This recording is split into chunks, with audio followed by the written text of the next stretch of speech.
Hey, my babies. So this morning I was thinking about the old adage, you are what you eat. And oftentimes we think about this only in relation to our physical body. However, our mind, body, and spirit are all one.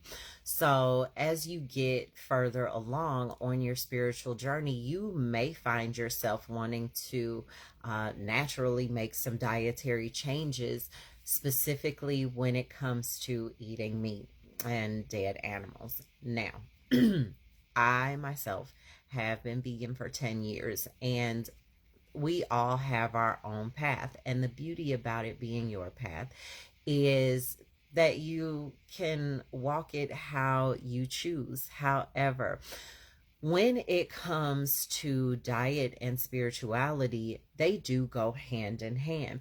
And a lot of these teachings come from some of the oldest belief systems. Particularly, the first two that come to mind are Buddhism and Hinduism.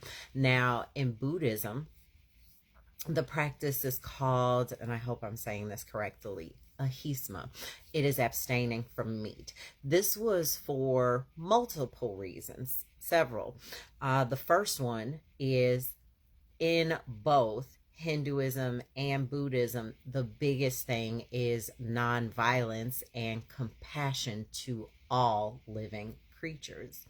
In Buddhism specifically, it is believed, they believe very, very, very heavily in reincarnation. So, for one, they believe that you could possibly be eating a loved one, or if you are a heavy meat eater, you could come back as an animal to be slaughtered. Another reason was cited because of the smell of raw and rotting flesh. And when you eat food, it kind of is going through a little bit of a fermentation or a spoiling process inside of you during digestion. And sometimes the foods that you eat come out in your pores, which can cause an odor. And another very big tenet in Buddhism is cleanliness. Another reason as well is it is cited that the eating of meat can actually cause bad dreams or disquiet of the mind.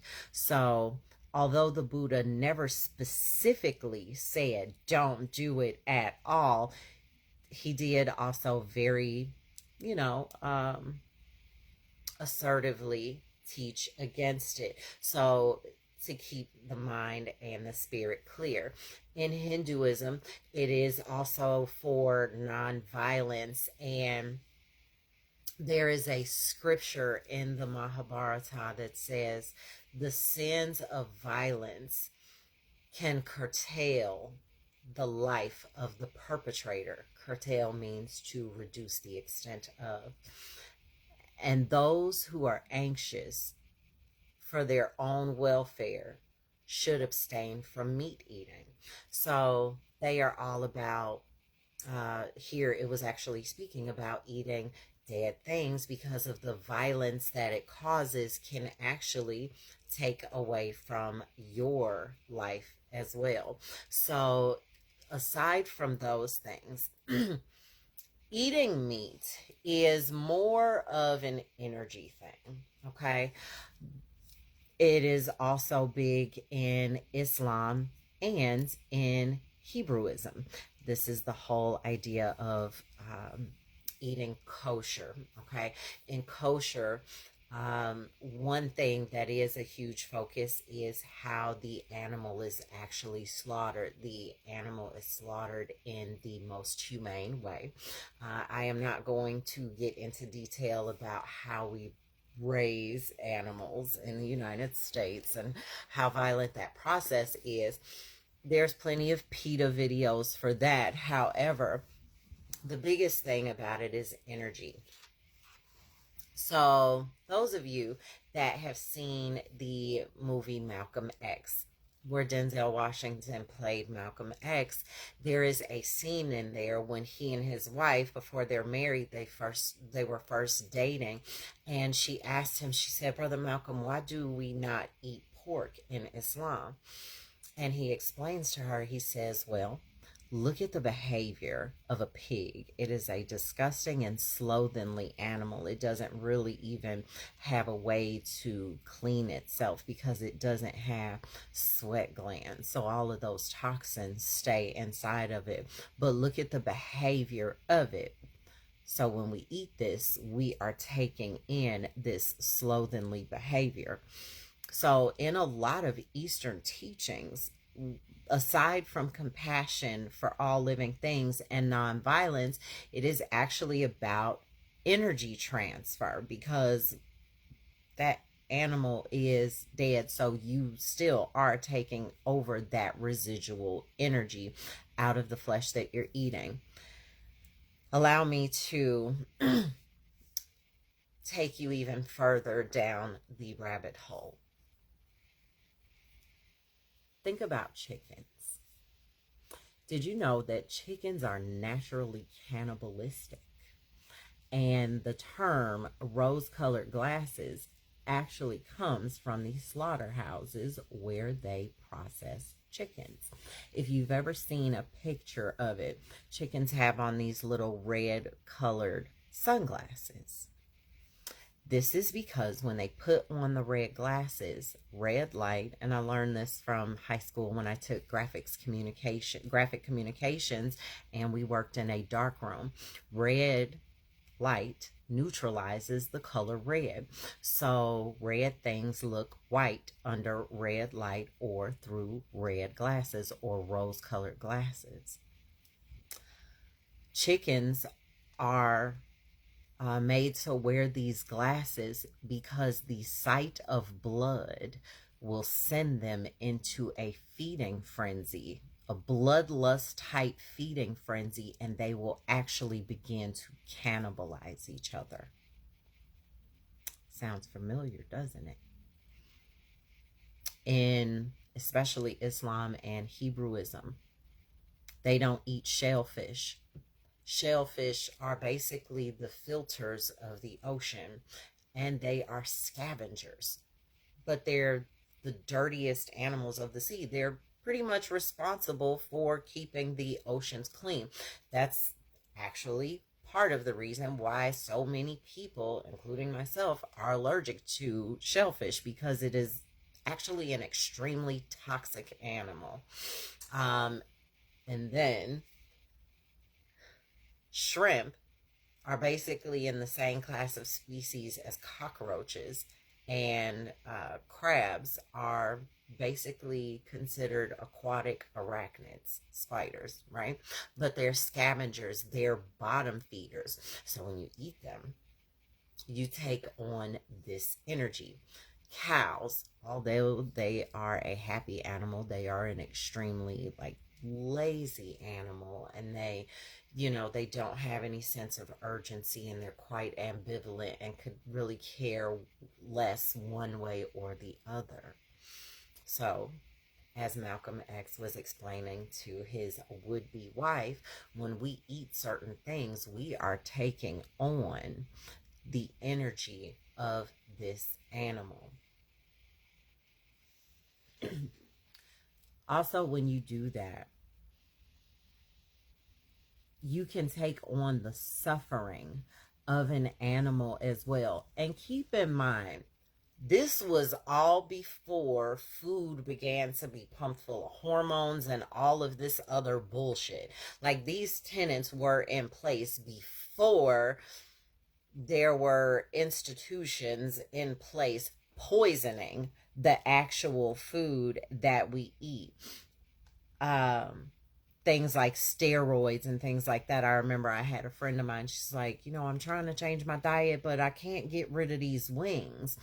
And when I don't have wings, I get really irritated.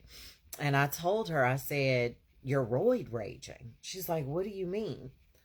When chickens are injected with steroids, the two most common places that they inject the chickens with the steroids is in either the thigh or the wing. The wing is usually easier to get to. So I'm like, it's not really the chicken, it's your roid raging. This is why you get an attitude if you don't get your buffalo wings, right?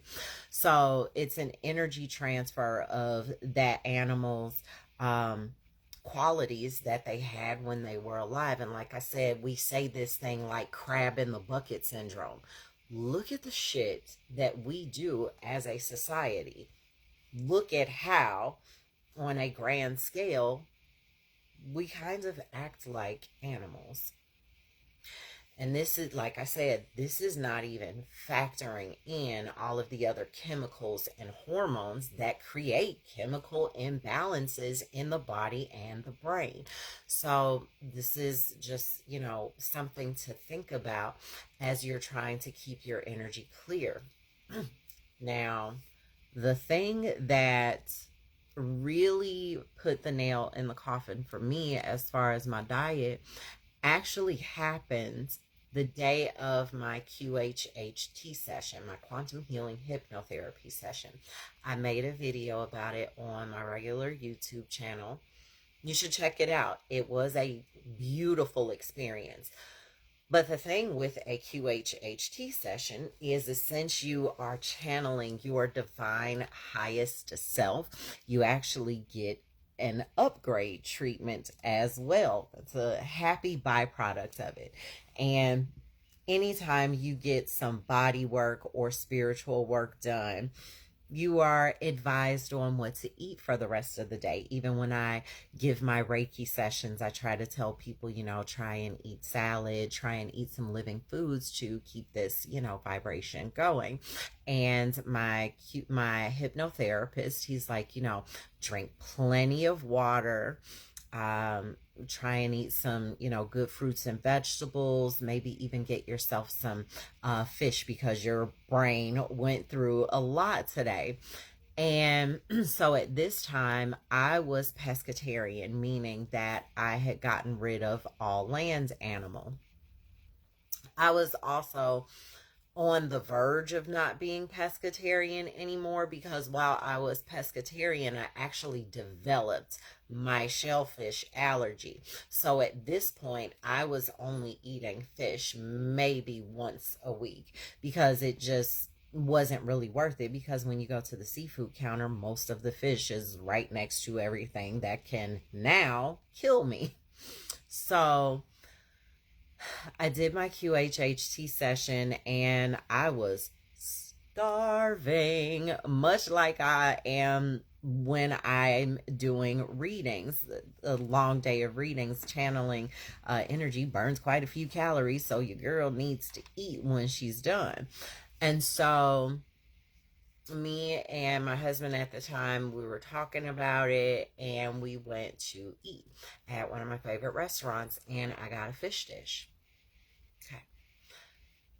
An hour later, I was just kind of sitting with myself and processing the day, and actually I was listening to my recording because I remembered nothing. And now I have 3 hours of audio, 3.5 hours of audio that now I kind of want to go back and listen to. And I'm in the middle of that, and like the energy in the room changes. Like I can feel my higher self coming back into me. And I feel myself coming out of water, and there's other like tails flapping around me. And I'm being pulled up in this net. And even though I am in air, I cannot breathe. Then I realize what is happening to me. I absorbed that fish's death.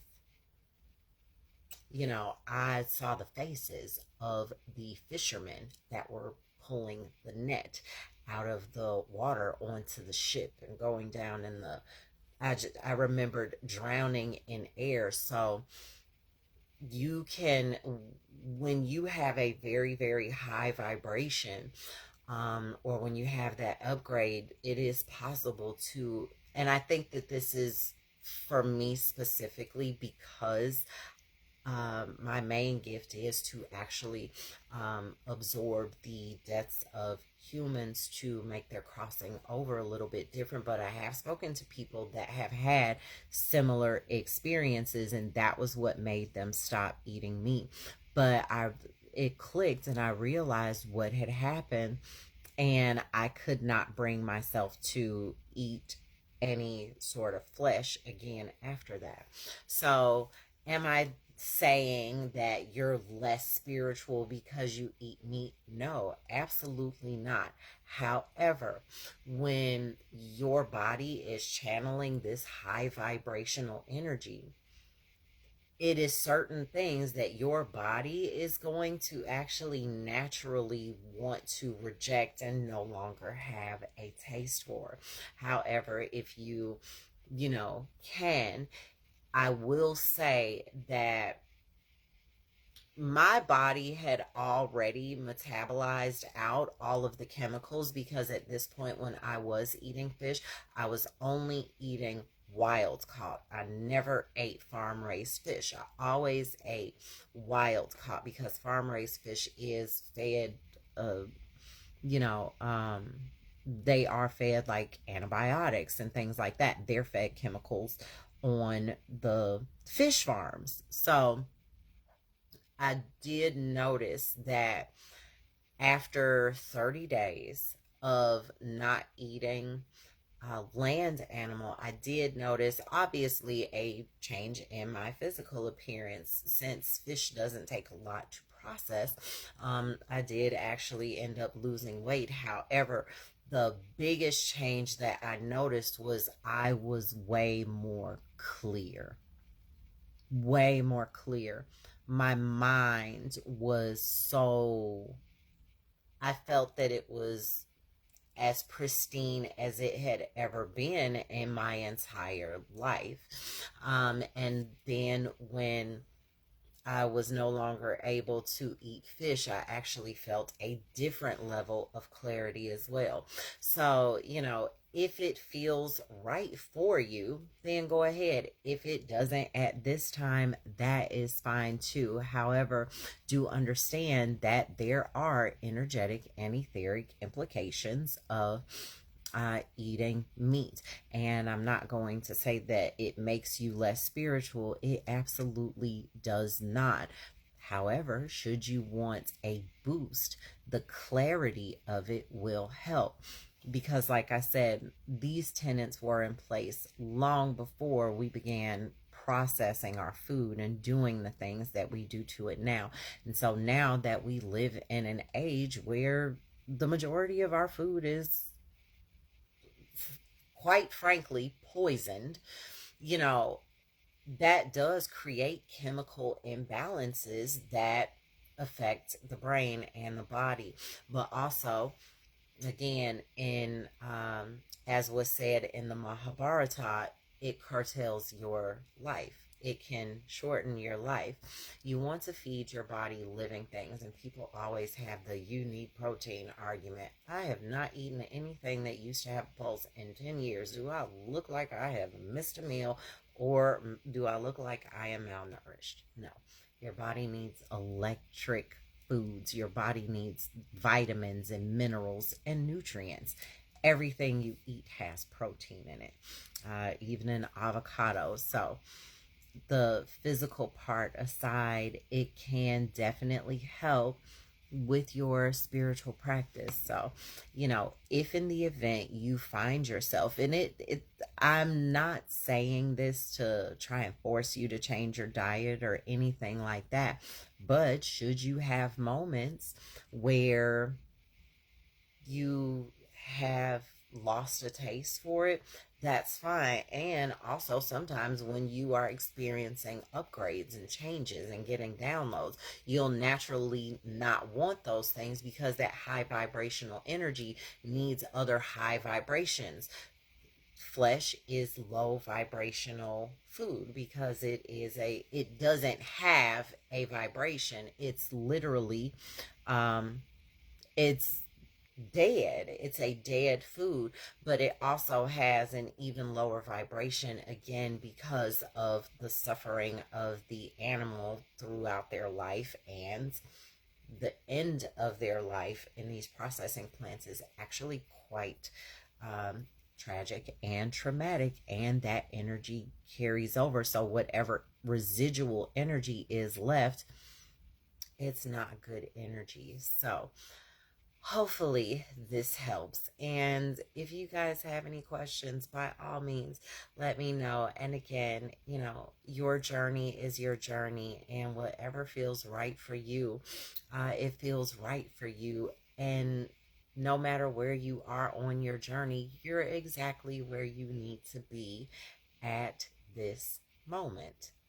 And whatever comes in the future for you, I'm here for that too. But I just wanted to give you a little tidbit and a little bit of a jewel. So, like I said, next time this is why I'm so big on when you're getting downloads, try to eat living foods. So, this can definitely help your body with ascension and things like that, because when you're channeling high vibrational energy, you want to make it a little bit easier, because these bodies are fallible and they are dense. So we have to do whatever we can to help them deal with high vibratory and higher dimensional energy. So I hope that this helps, my babies. And if you got any questions, let me know. I love you.